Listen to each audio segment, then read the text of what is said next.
فاتحہ۔ بسم اللہ الرحمن الرحیم۔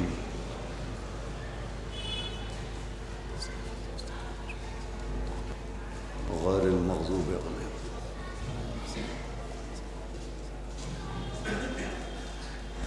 اعوذ باللہ السمیع العلیم العظیم من الشیطان اللعین الرجیم۔ بسم اللہ الرحمن الرحیم۔ الحمدللہ رب العالمین، والصلاة والسلام علی سیدنا و نبینا و شفیعنا و طبیب قلوبنا و مولانا مقتدانا بالقاسم محمد وآلہ الطیبین الطاہرین المعصومین ولعنۃ اللہ علی اعدائہم اجمعین من یومنا ھذا الی یوم الدین۔ اما بعد فقد قال اللہ سبحانہ تبارک و تعالی فی القرآن المجید والفرقان الحمید۔ بسم اللہ الرحمن الرحیم۔ ان الدین عند اللہ الاسلام۔ ایک صلوات پڑھ لیں۔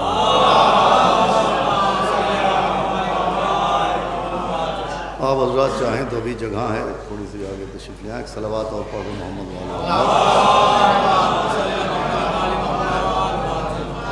حضرات گرامی، ایک مومنہ، ایک مرحومہ، ایک عزادار سرکار سید الشہداء خاتون کے اظہار ثواب کی 40ویں کی مجلس ہے، لہذا اسی مناسبت سے کچھ دیر آپ کے سامنے گفتگو کرنے کے لیے میں نے قرآن مجید کی جس مشہور و معروف آیت کریمہ کی تلاوت کرنے کا شرف حاصل کیا ہے۔ اس آیت میں خداوند عالم نے اپنے جس دین کا تعارف فرمایا ہے اس دین کو اسلام کہتے ہیں، اور یہ دین اسلام جو سرکار ختمی مرتبہ حضرت رسالت مآب جناب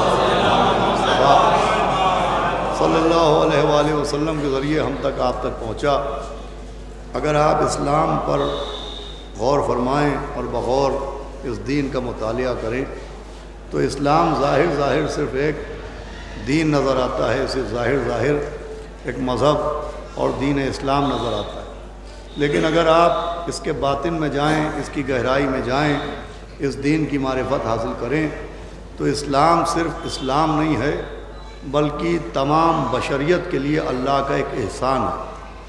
اللہ نے اسلام کو ایک احسان کی صورت میں نازل کیا، اور ہر طبقہ انسانی کے لیے، ہر قوم و ہر قبیلے کے لیے اسلام کو اللہ نے احسان کی صورت میں نازل کیا۔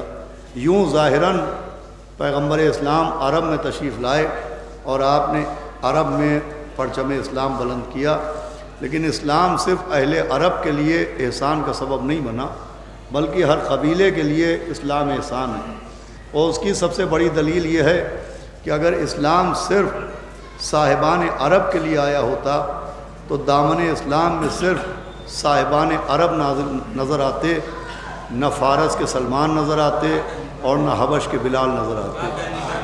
تو اسلام نے ہر طبقہ انسانی پر تشریف لے آئے احسان کیا ہے، اور سب سے خاص جو احسان کیا ہے وہ طبقہ نساء پر، یعنی خواتین پر۔ ایک خاتون کے اظہار ثواب کی مجلس ہے، عورتوں پر سب سے نمایاں احسان اس اسلام کے ذریعے کیا گیا، اور اس کا سبب یہ تھا کہ جس وقت پیغمبر نے اعلان اسلام کیا اس وقت سب سے زیادہ ظلم اور سب سے زیادہ تشدد اور سب سے زیادہ ستم خواتین پر ڈھائے جاتے تھے۔ سب سے برا حال اس وقت معاشرے میں خواتین کا تھا، اور یہ صرف عرب تک محدود نہیں تھا کہ یہ صرف ملک عرب میں ہوتا ہو کہ صرف عرب میں عورتوں کو ستایا جاتا ہو، عورتوں کو دبایا جاتا ہو، عورتوں کی ذلت اور عورتوں کی حقارت صرف زمین عرب تک محدود نہیں تھی، بلکہ اس وقت کا جو سب سے ترقی یافتہ ملک تھا اسے مصر کہتے ہیں۔ آج بھی پوری دنیا کے سیاحوں کے لیے، ٹورسٹ کے لیے یہ مصر مرکز سیاحت ہے، جہاں کے مقبرے، جہاں کے پیرامڈس دنیا بھر کے سیاح دیکھنے کے لیے اور گھومنے کے لیے جاتے ہیں۔ سب سے زیادہ ایجوکیٹڈ ملک جو تھا وہ مصر تھا۔ جب آپ مصر کی ہسٹری پڑھیے، مصر کی تاریخ پڑھیے تو وہ ملک جہاں عمارتیں بے تحاشا بلند نظر آ رہی تھیں، وہیں کردار بہت پست نظر آ رہے تھے۔ کردار کے اعتبار سے مصر میں بڑی پستی تھی، اور خواتین کے اوپر مصر میں بھی اتنے ظلم و ستم ہوتے تھے کہ قانون شریعت یہ ہے کہ جب شادی ہوتی ہے تو مہر کی ذمہ داری دولہا کے لیے ہوتی ہے، لڑکے کے اوپر ہوتی ہے۔ لیکن مصر میں قانون یہ تھا کہ اگر کوئی خاتون شادی کرنا چاہتی ہے تو جہیز کا انتظام بھی اسے خود ہی کرنا پڑتا تھا، اور مہر کا انتظام بھی اسے خود ہی کرنا پڑتا تھا۔ یہ اس ملک کی بات ہے جس ملک میں ایجوکیشن بھی تھی، اور جس ملک میں ترقی بھی تھی، اور جس ملک کا تمدن و تہذیب مشہور بھی تھی، یہ اس ملک کی بات ہے۔ اب آپ اندازہ لگائیں کہ جب پڑھے لکھے ملک میں عورتوں پر یہ ظلم ہوتا تھا تو بھی عرب کے جاہل معاشرے میں عورتوں کی کیا حالت رہی ہوگی۔ صلوات پڑھیں محمد و آل محمد۔ یعنی سب سے زیادہ عرب میں جو مظلوم طبقہ تھا وہ خواتین کا تھا، وہ عورتوں کا تھا، اور عورتوں میں بھی جو عورت کنیز ہوتی تھی اسے جانور سے زیادہ بدتر مانا جاتا تھا۔ اگر کوئی عورت بیوہ ہو جاتی تھی تو اسے نحوست کی علامت مانا جاتا تھا۔ اگر کسی عورت کی طلاق ہو جاتی تھی تو اسے نفرت کا ہدف اور نفرت کا نشانہ بنایا جاتا تھا۔ یہ عورتوں کا حال تھا کہ کنیزوں پر اور بیواؤں پر اور طلاق شدہ عورتوں پر بے تحاشا ظلم و ستم ہوتے تھے۔ اب جب اسلام آیا تو اسلام ان خواتین کے لیے خاص احسان بن کے آیا، اس لیے کہ اسلام نے ان دبی کچلی عورتوں پر، ان کنیزوں پر، ان بیواؤں پر، ان طلاق شدہ عورتوں پر احسانات کیے، اور احسانات کا ذریعہ یہ بنایا کہ اسلام کے ذریعے کنیزوں کی بھی شادیاں کروائی گئیں تاکہ ان کی بھی شادیاں ہو جائیں، یہ بھی معاشرے سے جڑ جائیں، ان کو بھی سوسائٹی میں عزت مل جائے۔ اسلام کے ذریعے بیواؤں کی بھی شادیاں ہوئیں تاکہ ان کو بھی سماج میں حصہ ملے، وہ بھی سماج کا حصہ بن جائیں اور وہ بھی عزت کی حقدار بن جائیں۔ توجہ سنیے گا، اسلام نے طلاق شدہ عورتوں کی بھی شادیاں کروائیں تاکہ وہ بھی معاشرے سے جڑیں، وہ بھی سوسائٹی سے جڑیں، وہ بھی عزت کی حقدار بن جائیں۔ یہ اسلام کا طریقہ احسان تھا کہ کنیزوں کی شادیاں کروائیں، بیواؤں کی شادیاں کروائیں، طلاق شدہ عورتوں کی شادیاں کروائیں۔ اس طرح سے اسلام نے عورتوں پر یہ احسان کیا۔ لیکن عزیزوں، جب آپ تاریخ کا آئینہ دیکھیں گے تو جس وقت اسلام کے ذریعے عورتوں پر یہ احسانات ہو رہے تھے اس وقت ایک منظر اور بھی تھا، اور وہ منظر یہ تھا کہ عورتوں پر جس نے احسان کیا اسے اسلام کہا گیا، عورتوں پر جس نے احسان کیا اسے اسلام کہا گیا، اور اسلام پر جس نے احسان کیا اسے بی بی ختیجہ کہا گیا۔ صلوات پڑھے محمد و آل محمد۔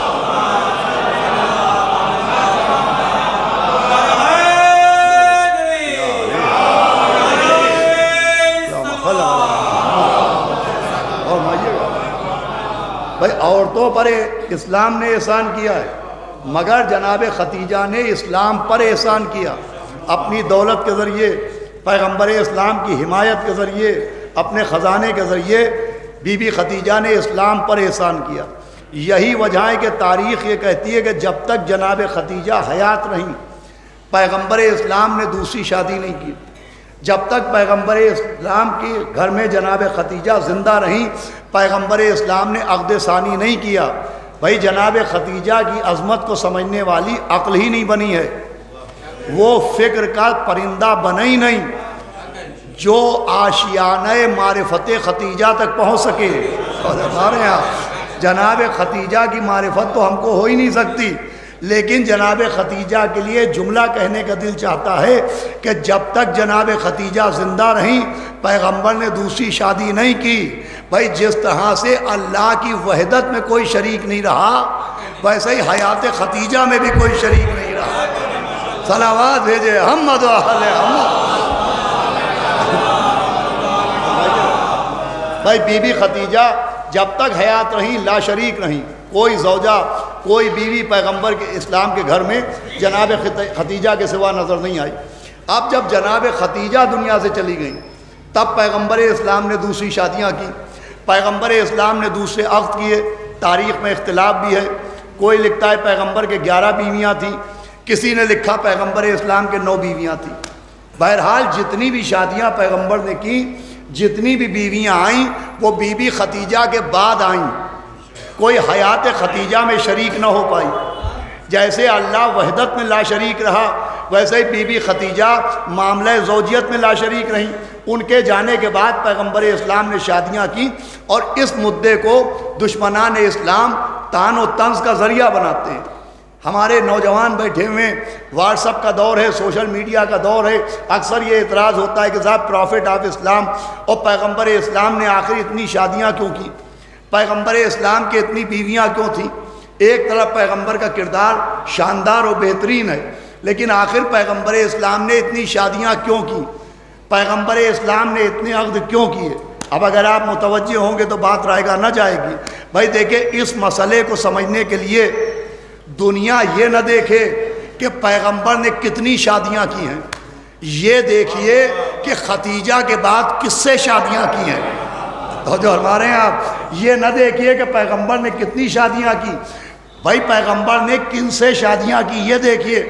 بی بی ختیجہ کے بعد جن خواتین سے شادیاں کی ان کے مالی حالات کیا تھے، ان کا اسٹیٹس کیا تھا، ان کی کنڈیشن کیا تھی، ان عورتوں کے مالی حالات دیکھے جائیں، ان کا اسٹیٹس دیکھا جائے تو تاریخ یہ کہتی ہے کہ پیغمبر نے بی بی ختیجہ کے بعد جن عورتوں سے شادیاں کی وہ سب امیر ترین نہیں تھیں، ان میں وہ کنیزیں بھی تھیں جن کو جانوروں سے زیادہ بدتر مانا جاتا تھا۔ پیغمبر نے بیواؤں سے بھی شادیاں کی جنہیں منحوس مانا جاتا تھا۔ پیغمبر نے طلاق شدہ عورتوں سے بھی شادیاں کی جنہیں نفرت کا نشانہ بنایا جاتا تھا۔ نہ جانے آپ کہاں سن رہے ہیں۔ بھائی پیغمبر نے کنیزوں سے شادیاں کی تاکہ ان کو بھی عزت مل جائے، بیواؤں سے شادیاں کی تاکہ ان کو بھی عزت مل جائے، طلاق شدہ عورتوں سے شادیاں کی تاکہ ان کو بھی عزت مل جائے، تاکہ پیغمبر کے عقد کرنے کے بعد دوسروں کی ہمت پڑے کہ کنیزیں بھی بیاہ کے لائیں، بیوائیں بھی بیاہ کے لائیں، طلاق شدہ عورتیں بھی بیاہ کے لائیں۔ یہ پیغمبر نے کنیزوں کے لیے، بیواؤں کے لیے، طلاق شدہ عورتوں کے لیے عزت کے دروازے کھولے۔ مجھے کہنے دیجئے پیغمبر نے جو اتنی شادیاں کی تو اپنی تسکین کے لیے شادیاں نہیں کی ہیں، عزت خواتین کے لیے شادیاں کی ہیں۔ صلوات بھیجے محمد و آل محمد۔ تو عزیزان گرامی، پیغمبر نے اپنی تسکین کے لیے شادیاں نہیں کی ہیں۔ بھائی جناب ام سلمہ بیوہ تھی، جناب زینب بنت جہش طلاق شدہ تھی، پیغمبر نے کنیزوں سے بھی شادیاں کی، بیواؤں سے بھی شادیاں کی، طلاق شدہ عورتوں سے بھی شادیاں کی تاکہ ان کو بھی عزت ملے۔ وہ عزت ملی، جو شادی کر کے پیغمبر اسلام کے گھر میں آئی وہ عزت کی حقدار بنی۔ اتنی عزت ملی کہ ملت مسلمہ ایک لقب کا ڈھنڈورا پیٹتی ہے کہ صاحب قرآن میں ان کو ام المومنین کہا گیا۔ ازواج پیغمبر کو اتنی عزت ملی کہ انہیں مومنین کی ماں کہا گیا۔ تو بے شک جو انکار کرے وہ کافر ہے۔ قرآن میں ام المومنین کا لقب موجود ہے، بے شک انہیں مومنین کی ماں کہا گیا، لیکن اسلام پاگلوں کے لیے نہیں آیا، اسلام خبط الحواسوں کے لیے نہیں آیا، اسلام منہ کا لقمہ کان میں رکھنے والوں کے لیے نہیں آیا، اسلام جمعے کی نماز بدھ کے دن پڑھانے والوں کے لیے نہیں آیا، اسلام صاحبان عقل کے لیے آیا ہے، اسلام صاحبان فہم کے لیے آیا ہے۔ بے شک یہ ماں کا لفظ بہت محترم ہے، لیکن عقل یہ کہتی ہے کہ ضروری نہیں کہ لفظ کے محترم ہونے سے شخص بھی محترم ہو جائے۔ صلوات بھیجے محمد و آل محمد۔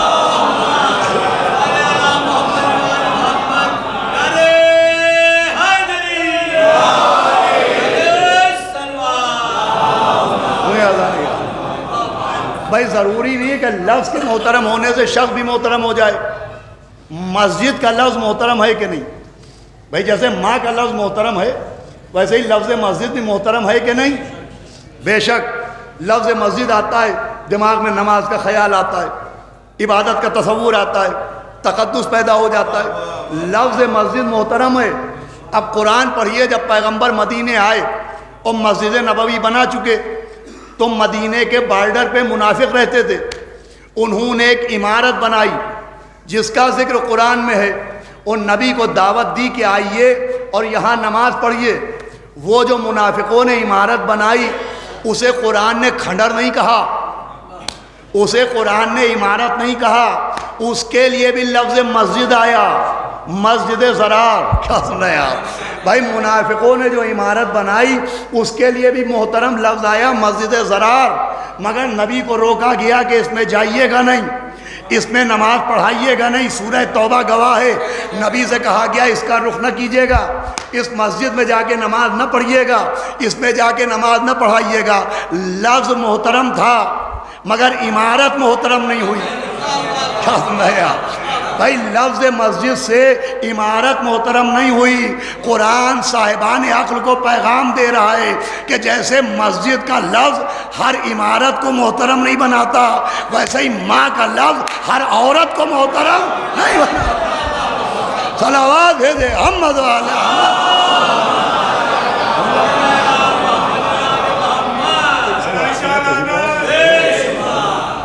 دیکھیں اس بات کو سمجھنا چاہیے. لفظ ماں کا لفظ آیا تو بے شک ماں کا مرتبہ بہت بلند ہے، اور ہماری مائیں آل محمد کی محبت کا ذریعہ ہیں، ان کے مرتبے کا تو کیا کہنا.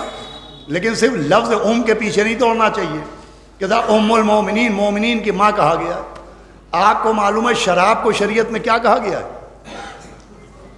شراب کو بھی ایک لقب دیا ہے شریعت نے. آپ کو معلوم ہے کیا لقب ہے؟ اس کا لقب ام الخبائث، خباثت کی ماں. صلوات بھیجے محمد علیہ محمد. صلوات پڑھے محمد علیہ محمد.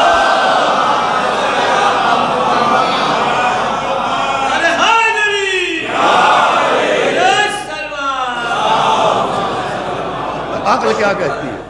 ام الخبائث اسے کہا گیا حدیثوں میں، اس کے لیے خباثت کی ماں آیا ہے. تو بہرحال عزیزان گرامی، عزت ملی. کیا عزت ملی؟ کہ جو اس لقب کی حقدار تھی انہیں ام المومنین کہا گیا. ام المومنین کا مطلب ہے مومنین کی ماں. مجھے بتائیے پیغمبر کی ازواج کو جو یہ ٹائٹل ملا، یہ جو لقب ملا، یہ جو ایوارڈ ملا ام المومنین، اس کا ریزن کیا ہے؟ انہیں جو ماں کہا گیا، بھئی پڑھنا میرا کام ہے، سمجھنا آپ کا کام ہے. میں دونوں کام ایک ساتھ نہیں کر سکتا، صرف ایک کام کر سکتا ہوں، پڑھنا. صلوات بھیجے محمد.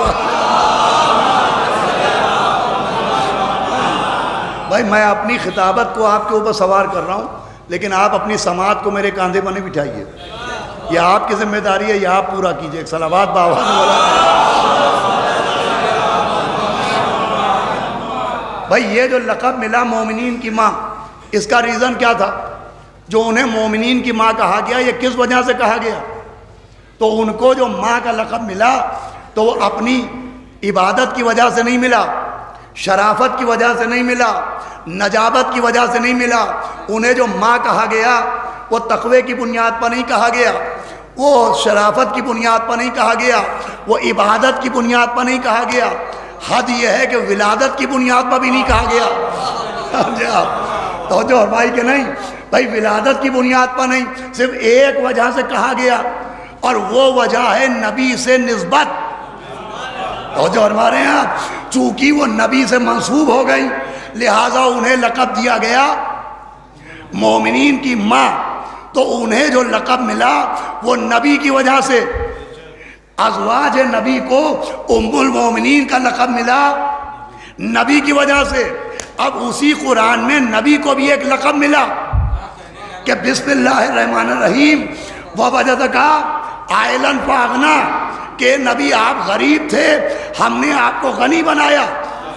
جس قرآن نے نبی کی بیویوں کو ام المومنین کہا، اسی قرآن نے نبی کو غنی کہا. بھائی بیویاں جو ام المومنین کہلائیں وہ نبی کی وجہ سے. ذرا بتائیے نبی جو غنی کہلائے وہ کس کی وجہ سے؟ تو اہل سنت کے امام اہل سنت اپنی کتاب تفسیر کبیر میں لکھتے ہیں کہ اللہ نے جو اپنے نبی کو غنی بنایا وہ صحابہ کے چندے سے نہیں بنایا، ختیجہ کے خزانے سے بنایا.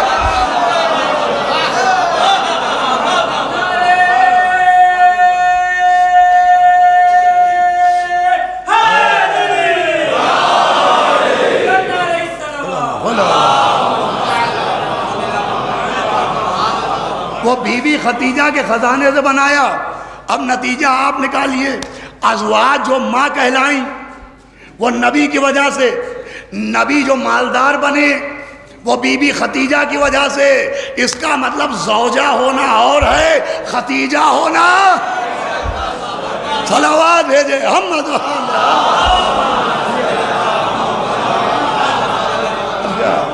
زوجہ ہونا اور ہے اور بی بی ختیجہ ہونا اور ہے۔ یہ سب لوگ لکھتے ہیں کہ صاحب پیغمبر اسلام جو غنی بنے، مالدار بنے، وہ جناب ختیجہ کے خزانے سے بنے۔ ساری دولت بی بی ختیجہ کی تھی جو پیغمبر کے حوالے کر دی۔ اب مجھے یاد نہیں آ رہا ہے، آپ لوگ میری مدد کیجئے گا کہ اتنا بڑا خزانہ جو بی بی ختیجہ نے پیغمبر کے ہینڈ اوور کر دیا، تو اس خزانے سے پیغمبر نے کتنے فلیٹ خریدے، کتنی زمینیں خریدیں، کتنی جائیدادیں خریدیں؟ مجھے بتائیے اس خزانے سے پیغمبر نے کیا کیا؟ تاریخ کیا کہتی ہے؟ تو تاریخ کہتی ہے اسی خزانے ختیجہ سے تو پیغمبر نے بے گھروں کو گھر دیے، بے زروں کو زر دیا، بیماروں کو دوا دی، بھوکوں کو غذا دی، یتیموں کو سہارا دیا، بیواؤں کو آسرا دیا۔ اس کا مطلب وہ امت جو کلمہ نبی کا پڑھتی تھی اسے خزانے ختیجہ نے پالا ہے کہ بے گھروں کو گھر ملا، بے زروں کو زر ملا، بیماروں کو دوا ملی، بے گھروں کو گھر ملا، بے پناہوں کو پناہ ملی، بے امانوں کو امان ملی۔ کس کی وجہ سے؟ بی بی ختیجہ کی دولت کی وجہ سے۔ اور اس دولت سے اتنا فائدہ ہوا کہ ایک اسلامک ڈپارٹمنٹ بنا جس کا نام ہے بیت المال۔ بھئی یہ لفظ تو سنا ہوا ہے آپ کا نا، بیت المال۔ آپ جاتے ہیں بیت المال کا اشرا، یہ بیت المال کیا ہے آپ کو معلوم ہے؟ یہ بیت المال ایک اسلامک وبھاگ تھا، ایک اسلامک ڈپارٹمنٹ۔ جب نبی مدینے آئے تو آپ نے ڈپارٹمنٹ بنایا بیت المال۔ بیت المال کا مطلب ہوتا ہے مال و دولت کا گھر۔ اس میں دولت رکھی رہتی تھی، اور کوئی غریب آیا، یتیم آیا، محتاج آیا، مسکین آیا، اسی بیت المال سے نبی اس کی مدد کرتے تھے۔ مگر یہ جو مدینے میں بیت المال بنا یہ آسمان سے نازل نہیں ہوا ہے، خزانے ختیجہ سے برآمد ہوا ہے۔ اور جو ہمارے یہاں یہ بھی بی بی ختیجہ کی دولت کا نتیجہ تھا۔ اگر بی بی ختیجہ کا خزانہ نہ ہوتا تو بیت المال یعنی مال و منان کا گھر نہ بنتا۔ اب دو شہر ہیں اور دو گھر ہیں، ایک گھر مکے میں بیت اللہ، ایک گھر مدینے میں بیت المال۔ ہم نے پوچھا بیت اللہ کیسے بنا؟ کہ خلیل کی محنت کی وجہ سے۔ بھائی کہاں ہے آپ؟ ہم نے پوچھا بیت اللہ کیسے بنا؟ کہ خلیل کی محنت کی وجہ سے۔ ہم نے کہا بیت المال کیسے بنا؟ کہ ختیجہ کی دولت کی وجہ سے۔ بھائی ایک گھر خلیل کی محنت کا نتیجہ، ایک گھر ختیجہ کی دولت کا نتیجہ۔ مگر اسے کیا کیجئے کہ جو خلیل کی محنت سے بنا وہ امیروں کے حج کے کام آیا، اور جو ختیجہ کی دولت سے بنا وہ غریبوں کی مدد کے کام۔ صلوات بھیجے محمد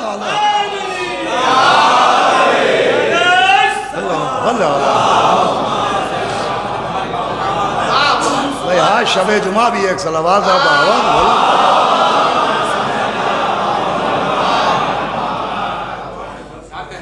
زوجہ ہونا اور ہے اور ختیجہ ہونا اور ہے۔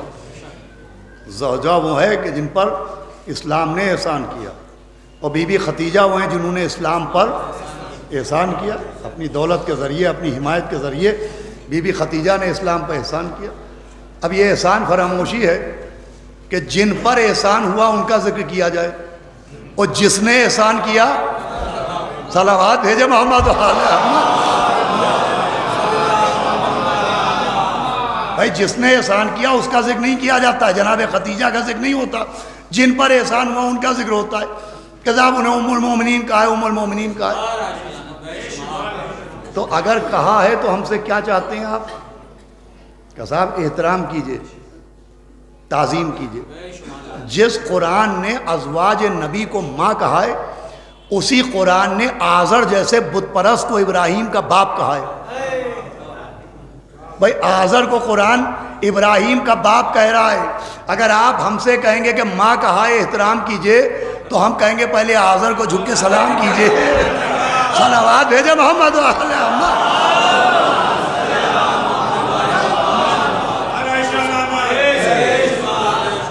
دیکھیں یوں قدرتی طور پر بایاں ہاتھ کمزور ہوتا ہے، اس وقت کچھ داہنا کمزور ہو گیا ہے. صلوات بآواز بلند بھیجتے ہیں.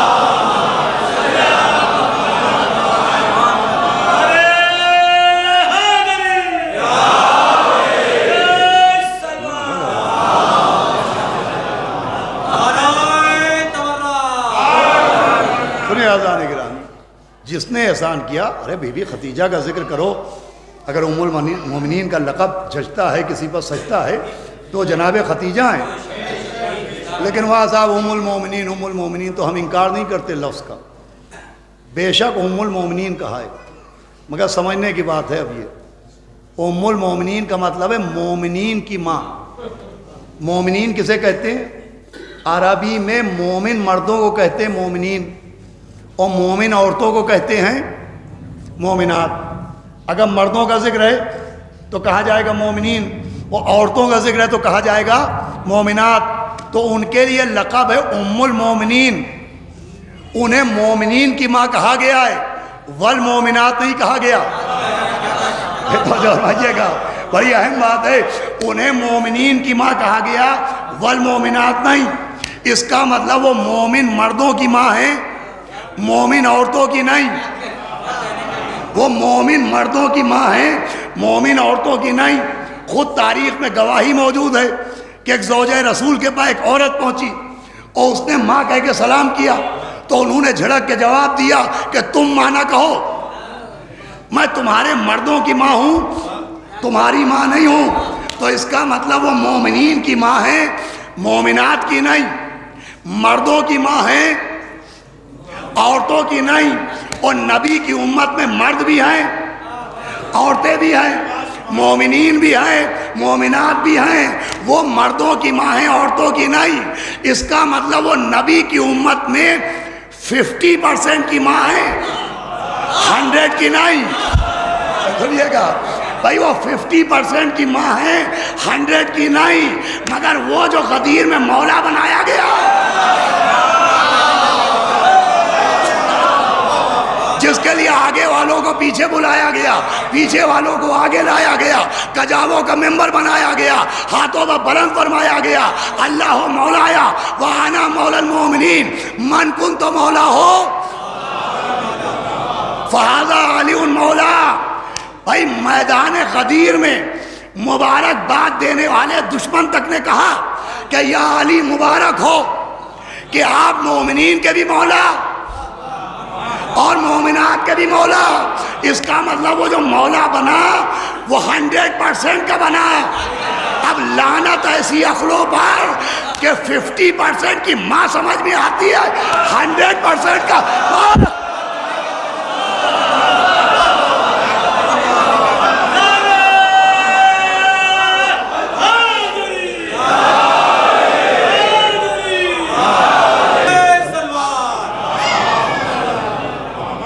عجیب منزل ہے، عجیب منطق ہے کہ وہ سمجھ میں آ رہی ہیں، وہ سمجھ میں نہیں آ رہی. جو ہر مرض کی دوا ہے وہ سمجھ میں نہیں آ رہا ہے.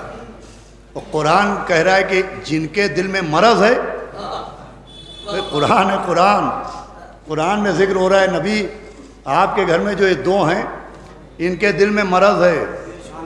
ارے قرآن نے کارڈیوگرام پیش کیا ہے، ECG رپورٹ پیش کی ہے.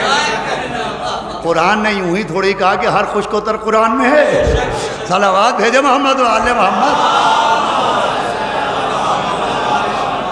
وہ سمجھ میں نہیں آتی، بلکہ ادھر سے دفاع ہوتا ہے کہ صاحب وہ اگر ایسی تھیں اور ویسی تھیں تو پیغمبر نے طلاق کیوں نہیں دے دی.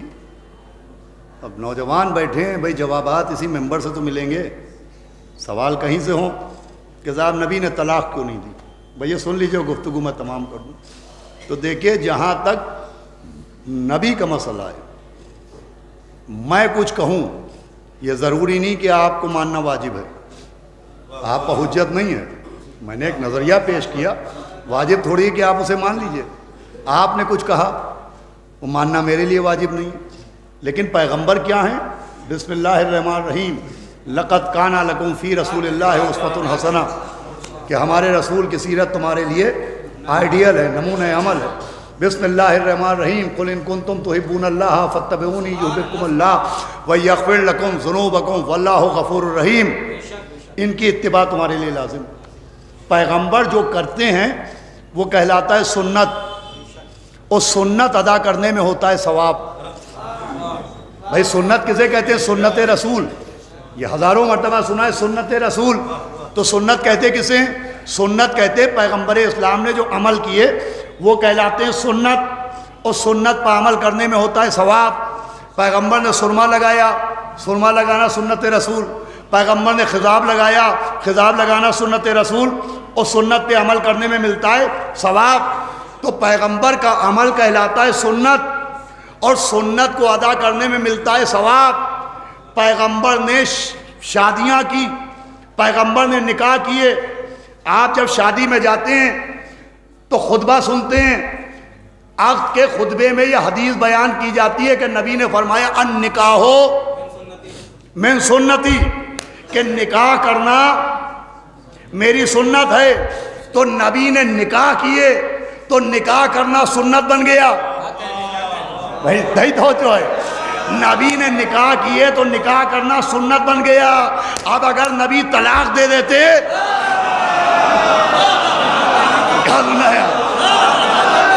تو طلاق دینا بھی سنت بن جاتا، اور بھی گھروں میں جھگڑے کی وجہ سے طلاق نہ ہوتی، ثواباً طلاق ہوتا۔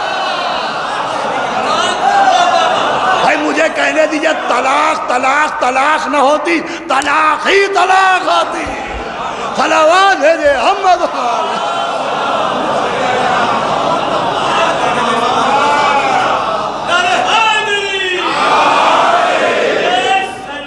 جھگڑے میں طلاق،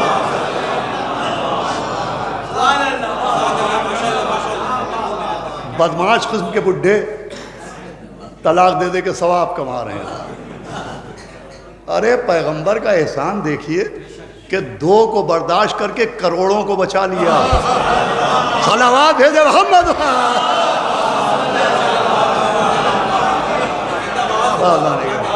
تمام ہو رہی، زوجہ ہونا اور ختیجہ ہونا اور۔ جب تک بی بی ختیجہ دنیا میں رہیں طلاق تو طلاق، لفظ نکاح بھی نہیں آیا، تصور نکاح بھی نہیں ہوا پیغمبر کا کسی اور سے۔ ہاں جب وہ چلی گئیں تو سورہ طلاق چلا آ رہا ہے، سورہ تحریم چلا آ رہا ہے، کہا جا رہا ہے اگر تم ان کو طلاق دے دو تو ان سے بہتر دے دیں گے۔ اس کا مطلب نبی کے گھر کے باہر بہتر تھیں، اور مارے ہیں آپ، قرآن کہہ رہا ہے۔ تو عزیزو، زوجہ ہونا اور ہے، ختیجہ ہونا اور ہے۔ بس تمام کیا۔ زوجہ وہ ہے کہ جس پر اسلام نے احسان کیا، اور بی بی ختیجہ وہ ہیں جنہوں نے اسلام پر احسان کیا۔ سب سے بڑے احسان ختیجہ کا نام، بی بی ختیجہ کا وہ احسان جسے تولنے والی ترازو نہیں بنی، جس کو سمجھنے والا دماغ نہیں بنا، اس احسان ختیجہ کا نام ہے بی بی فاطمہ۔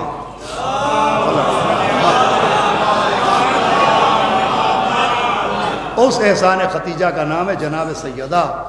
کہ ایسا احسان ہے کہ ساری دنیا اس احسان سیدہ کے نیچے دبی ہوئی ہے، اور قیامت کے میدان میں بھی اگر کسی کا احسان کام آئے گا تو بی بی ختیجہ کی بیٹی کا احسان کام آئے گا۔ روز محشر ہر شخص محتاج ہوگا، مجبور ہوگا کہ کوئی اس کی شفاعت کرائے۔ حق شفاعت جناب زہرا کے ہاتھ میں، اسی لیے اللہ نے ان کا نام فاطمہ رکھا ہے۔ فاطمہ کا مطلب یہ ہے کہ محبان اہل بیت کو جہنم کی آگ سے چھڑائیں، نجات دلائیں۔ بس اللہ مرحومہ کے درجات کو بلند کرے، ان کے بیٹوں کو، بیٹیوں کو اور دامادوں کو، تمام متعلقین کو توفیق صبر عطا فرمائے۔ لیکن دستور یہی ہوتا ہے کہ اگر کوئی مومنہ دنیا سے چلی جائے تو اس کی اس شہزادی کو یاد کیا جاتا ہے جس کے احسان تلے دنیا دبی ہوئی ہے۔ مگر اللہ رے احسان فراموشی کہ وہی بی بی جس کی ماں کے احسانات کے تلے دنیا دبی رہی، جس کی ماں بی بی ختیجہ کی وجہ سے بھوکوں کو غذا ملی، بیماروں کو دوا ملی۔ خود جناب سیدہ نے جو خطبہ دیا ہے اس خطبے میں آپ نے اپنے احسانات کا ذکر کیا ہے۔ اسی کے ساتھ دنیا نے کیا احسان فراموشی دکھائی کہ زہرا بھرے دربار میں حق مان، اس قوم کے رونے کو یہی بات بڑی۔ اللہ اکبر، کیا ظلم و ستم ہوئے جناب سیدہ پر۔ کل 29 تاریخ ہے ربیع الاخر کی، پرسوں سے جمادی الاول شروع ہو جائے گا، اور 6، 7، 8 3 دن ہمارے غریب خانے کے اوپر، یعنی 11، 12، 13 جمادی الاول کو 7 بجے شب میں مجلسیں منعقد ہوں گی۔ آپ تمام حضرات سے شرکت کی گزارش ہے، اور ہمارے حسو میاں کی جانب سے بھی ایک خمسہ ہوتا ہے کاظمین میں، مجھے یاد نہیں رہا ہے کہ کئی تاریخ سے ہے، بہرحال ابھی آپ وہ بھی اعلان سنیں گے۔ تو اسی بی بی کے سلسلے میں اب ایام عزائے فاطمیہ کا آغاز ہو جائے گا۔ اس کو روئیں گے آپ کہ جو اپنا مرثیہ پڑھ کے خود روتی تھی کہ صبت علیہ مصائب اللہ النہار۔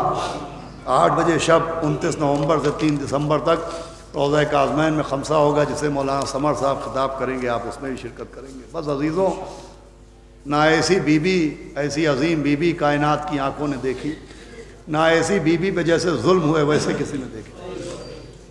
دوسری خلافت کا زمانہ تھا اور قحط پڑ گیا، سوکھا پڑ گیا۔ جب کہیں کسی ملک میں سوکھا پڑ جاتا ہے تو سرکاری خزانے پر بھی بہت اثر پڑتا ہے۔ تو جب دوسرے دور میں سوکھا پڑا تو اثر پڑا، اور بہت سی لوگوں کی تنخواہیں روک دی گئیں کہ ابھی تنخواہ نہیں ملے گی، جب یہ سوکھے کا موسم گزر جائے گا اور فصل ہوگی تب تم لوگوں کو تنخواہ ملے گی۔ بہت سے لوگوں کو پینشن ملتی تھی، پینشن بھی روک دی گئی کہ پینشن نہیں ملے گی۔ لیکن ایک آدمی تھا جس کا نام تھا قنفذ، نہ اس کی تنخواہ روکی گئی اور نہ اس کی پینشن روکی گئی۔ اب مدینے میں اس پر گفتگو ہو رہی ہے، جگہ جگہ لوگ جتھا لگائے بات کر رہے ہیں کہ بھائی ان کی تنخواہ روک دی گئی، ان کی پینشن بند کر دی گئی، اور ان کی تنخواہ بھی نہیں مل رہی ہے۔ یہ قنفذ نے آخر کون سا کارنامہ انجام دیا ہے جو اس قنفذ کی نہ تنخواہ روکی گئی اور نہ پینشن بند کی گئی؟ مسجد نبوی میں بنی ہاشم بیٹھے تھے، مولا علی کے رشتہ دار بیٹھے ہوئے، اور وہ لوگ بھی اسی ٹاپک پہ بات کر رہے تھے۔ اتنے میں مولا علی مسجد میں داخل ہوئے تو ابن عباس نے کہا، یا علی آپ کو معلوم ہوا سب کی تنخواہیں رک گئیں، لیکن قنفذ نے کون سا کارنامہ انجام دیا؟ اسے کاہے کا انعام دیا جا رہا ہے کہ نہ اس کی تنخواہ روکی گئی اور نہ اس کا وظیفہ بند کیا گیا۔ ایک مرتبہ مولا علی جیسے صابر کی آنکھ سے آنسو بہنے لگے۔ آپ نے کہا ابن عباس جاننا چاہتے ہو اسے کس بات کا انعام ملا ہے؟ کہ کس بات کا انعام ملا ہے؟ کہ اس بات کا انعام ملا ہے کہ جب جلتا دروازہ سیدہ پر گرایا جا رہا ہے اور نبی کی بیٹی اپنے ہاتھ سے دروازے کو روک رہی تھی، تو یہ قنفذ ہی تھا جس نے تازیانہ لے کے نبی کی بیٹی کے بازو پر مارا۔ آوازیں بلند ہو گئی، کہ یہ قنفذ تھا جس نے تازیانہ لے کے نبی کی بیٹی کے بازو پر مارا۔ اور تازیانے کا نشان مولا علی کی حدیث ہے، دیکھیں شیخ عباس قمی نے بیت الاحزان میں اس روایت کو لکھا ہے کہ مولا علی نے فرمایا کہ نشان ایسا تھا، وہ تازیانے کا نشان ایسا تھا کہ مولا نے فرمایا، ابن عباس تمہیں یاد ہے کہ غسل دیتے وقت میں چیخ کے رویا تھا؟ کہا یا علی یاد ہے۔ کہا جانتے ہو کیوں رویا تھا؟ کہ حضرت فرمائیں کہ ایک تو میں نے نبی کی بیٹی کی پسلیوں کو ٹوٹا ہوا دیکھا، دوسرے بازو کے اوپر تازیانے کا نشان نظر آیا۔ میں کہوں گا یا علی، ارے نبی کی بیٹی کے بازو پر ایک نشان تازیانہ تھا، آپ سے برداشت نہ ہوا۔ ارے یا علی کیسے برداشت کیا ہوگا جب آپ کی بیٹیاں 12 گلے اور 1 رسا۔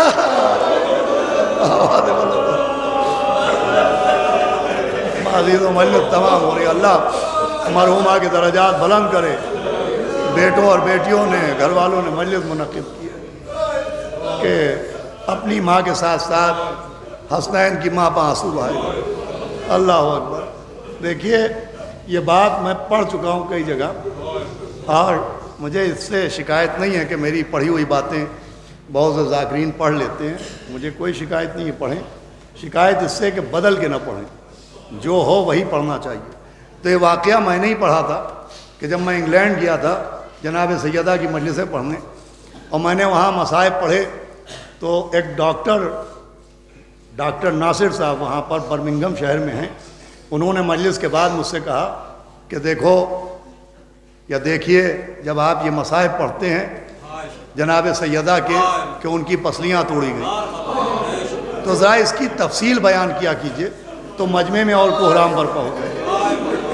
تو میں نے کہا کہ میری سمجھ میں نہیں آیا کہ میں تفصیل کیسے بیان کروں، میں کیسے تفصیل بیان کروں؟ تو کہا دیکھیے میں ہڈیوں کا ڈاکٹر ہوں، میرا ڈپارٹمنٹ آرتھوپیڈک ہے، میں ہڈیوں کا ڈاکٹر ہوں۔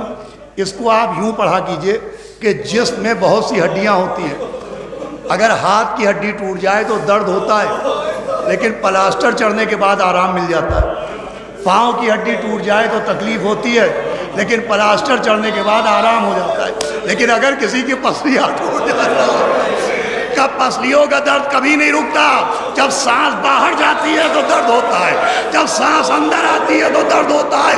یہی وجہ ہے کہ شہزادی پسلیاں پکڑے، ارے بابا میرا محسن مار ڈالا گیا، میرا گھر جلا دیا گیا، میرے شوہر کے گلے رسی آ گئی۔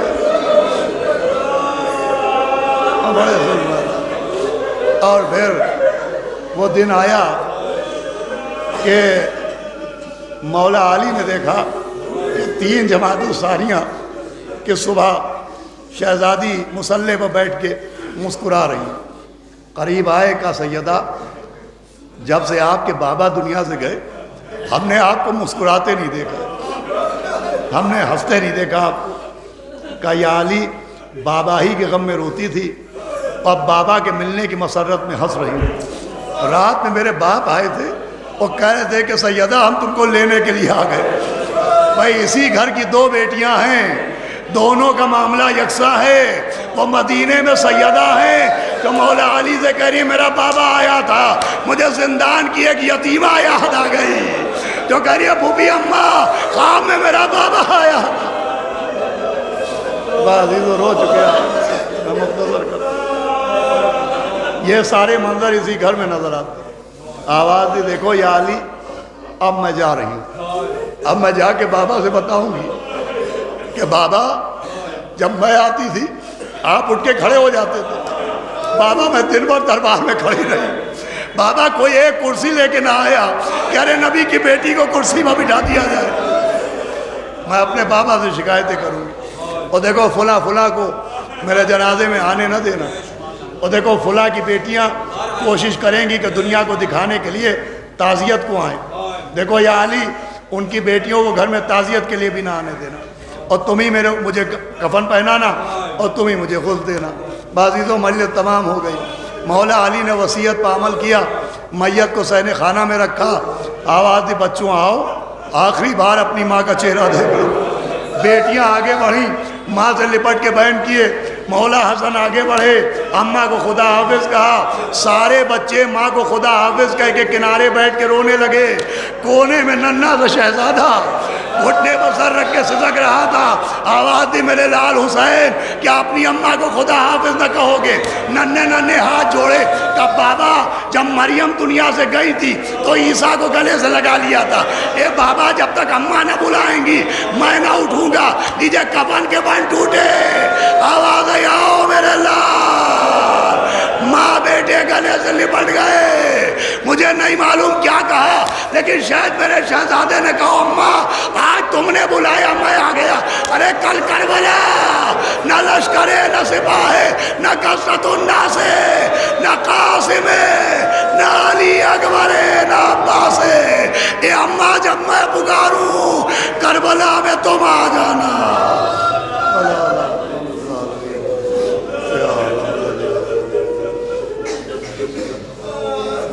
اگر آپ کو میری ویڈیو پسند آئی ہے تو اس کو لائک کریے، شیئر کریے۔ Thank you.